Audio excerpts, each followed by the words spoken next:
The time is not 3:10 and I'm going nowhere because of this damn pandemic. So, sorry Yakima. I'll have to see you later.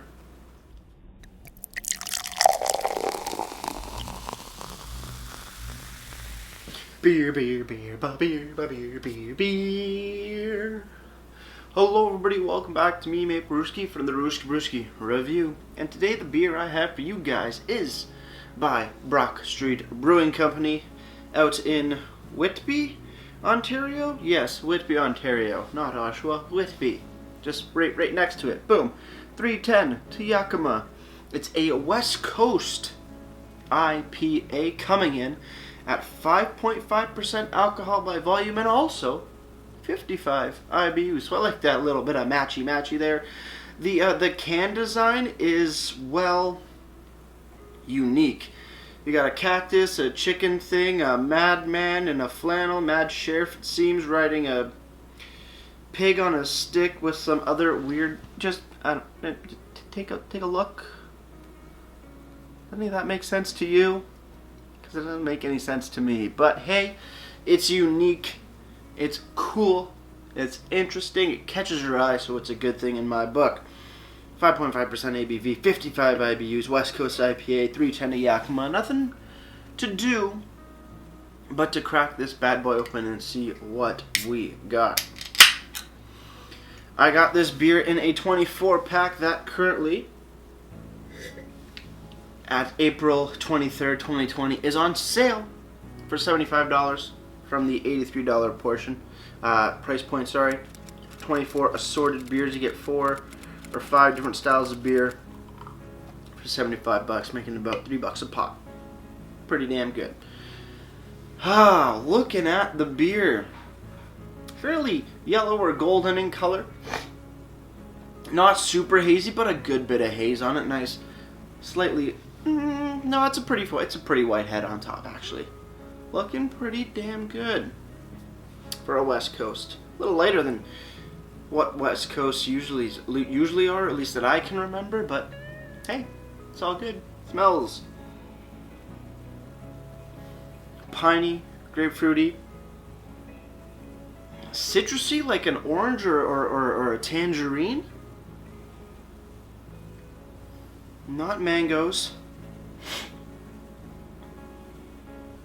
Oh, what is that? Yeah, tangerine. Yeah, mangoes, yeah. Wow, no, not trying to drink beer through my nose. Passion fruit? A little bit of melon?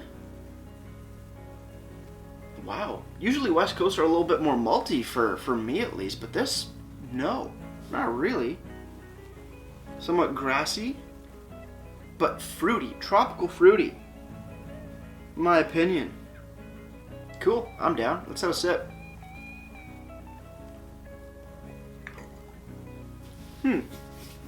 Fairly bitter.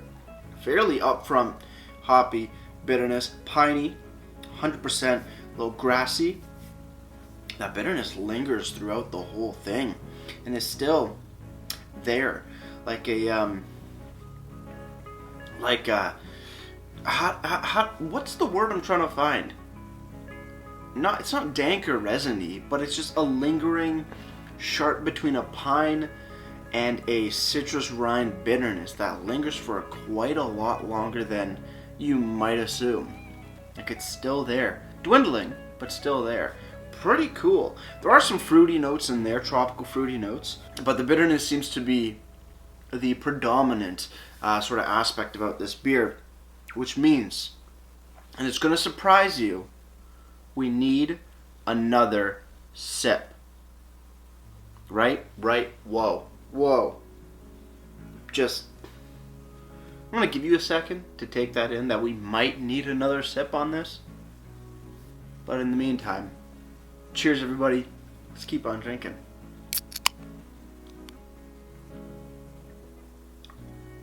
Yeah. Piney, grapefruity, mangoes, citrus, orange, tangerine. Elongated bitterness though. Piney and very heavy citrus rind, bitterness. That does last a very long time. There is a bit of maltiness going on in there, more of like a malt forward profile. I'm trying to figure out exactly what they are, but it's muddled. It's almost like earthy, in a sense. Yeah. Like somewhat brown, like a darker bready note, with a bit of like an earthiness coming in, which seems to, in a sense, for me, boost up and intensify the longer bitterness of the flavor profile. But the maltiness out of this isn't as present. It's more of like it's not even like a backbone, because it's not super easy to pick it up. But it just seems to be like a structure around the hops in here. That sounds wild, that sounds weird, that sounds wacky, sounds like I'm talking out of my ass. But that's what I'm getting. Pretty cool. I'm not too sure how I feel about this right now. The bitterness is definitely a lot more, not so much intense, but elongated than what I'm used to, and sort of maybe what I even prefer. But so far so good. Yeah. It seems like there's a bit of an unbalance here, where, yeah, it's a little tropically, very, very citrusy, but stuff seems a little out of balance, but at the same time, fairly well put together, so I don't know where I stand on this beer just yet. We'll see at the end of the video.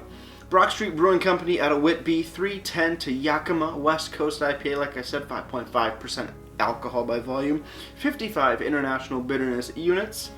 For a description, it reads, West Coast IPA history. Ooh.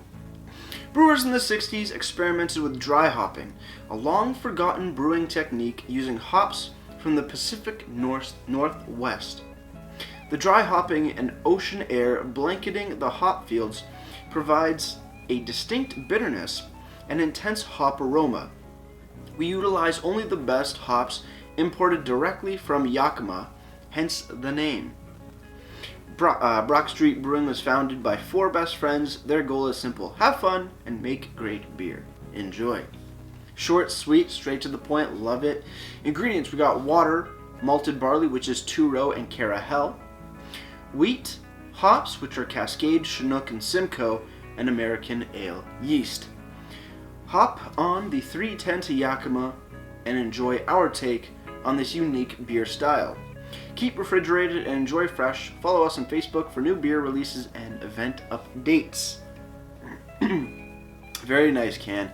Very busy, yet eye-catching, yet artistic can design. I do like that quite a bit. On the bottom, no date, but there is some sort of date code. I got 139 big space 0108. So I don't know what that exactly means, but hey, what can you do? Pretty cool, pretty cool. At least there is some sort of date code if anybody knows. Brock Street, if you guys are watching, if you want to decipher the code for me, or the way that it's structured, that'd be greatly appreciated. Moving on over to the website, brockstreetbrewing.com. You go to the beer section, you scroll down a little bit, and you do find the 310 to Yakima West Coast IPA. Again, like I said, 5.5 ABV, 55 IBUs. Ingredients that are listed are the exact same as the can, also with the tasting notes, same thing. That's all you get. Also, the availability, available on tap and available in cans. Speaking of that, actually, we'll skip that. We'll go back to, we'll just continue on. Going over to the shop side of things, because this seems to be the only place you can get the 310. Again, in the assorted 24-pack, $75. But the West Coast IPA 310 of Yakima sells for $3.50 a 473 ml can. So not too bad at all. Finally, moving over to Untapped. After a well-rewarded sip, 310 to Yakima West Coast IPA has been given a 3.5 bottle caps out of 5, and that's out of just over 1,000 ratings. Overall, it's not bad, West Coast IPAs, I've never really come around to them. Not my favorite sub-style of IPA, just because sometimes the maltiness does clash with the hoppiness of the beer in a way that my taste buds don't really agree with. Compared to other West Coast, though, this is pretty well done. But on that same note, the bitterness just lasts for an extremely long time. And some people might really enjoy that aspect of it. For me, not so much. But I'm not saying it's not a good beer. It's just not my beer. And that's fine. Because the best beer for you is the beer that you are drinking. And the best beer for you is always going to change, and it's different for everybody. That's the beautiful thing. That's the beautiful thing about beer. But yeah, I like it, but it's just that elongated, hoppy, bittery note that it goes on for a bit too long. But with that said, guys, cheers on the final sip. Let's get right to ratings and wrap this thing up, because my battery's gonna die. Brock Street Brewing, 310 to Yakima. Hoppy, very hoppy. Tropical fruits, a little bit of mangoes. What didn't I say papaya as well? Or something like that? I think I did. Yeah, mangoes, papaya, citrusy, orange, tangerine, giving it a bit of sweetness to it. Darker breads and a bit of earthy, malty notes as a structure, and a very long, piney and citrus rind bitterness that lasts for me way too long. But with that said, overall, 310 to Yakima gets a solid 6 out of 10 for me. Not because it's a bad beer, just because it's not my kind of beer. As for presentation, the wacky, wild, yet really well done can design is on point. Good description of the history of the style, little bit about the beer.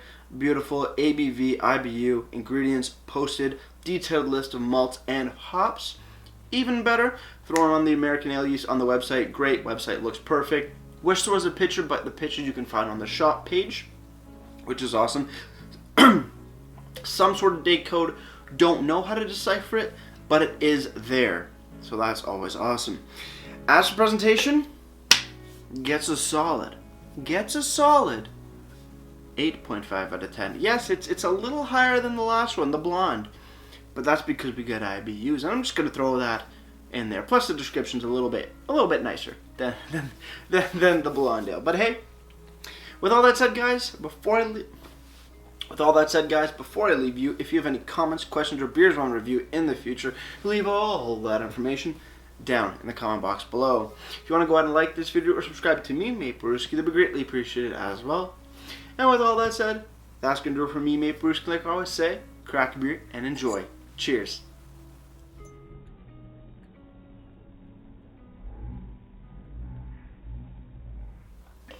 Hop on a train or a plane if you're too far and go to Yakima Valley, 'cause they got some pretty gnarly hops and I kinda wanna go after this COVID thing ends, because I'm a beer nerd.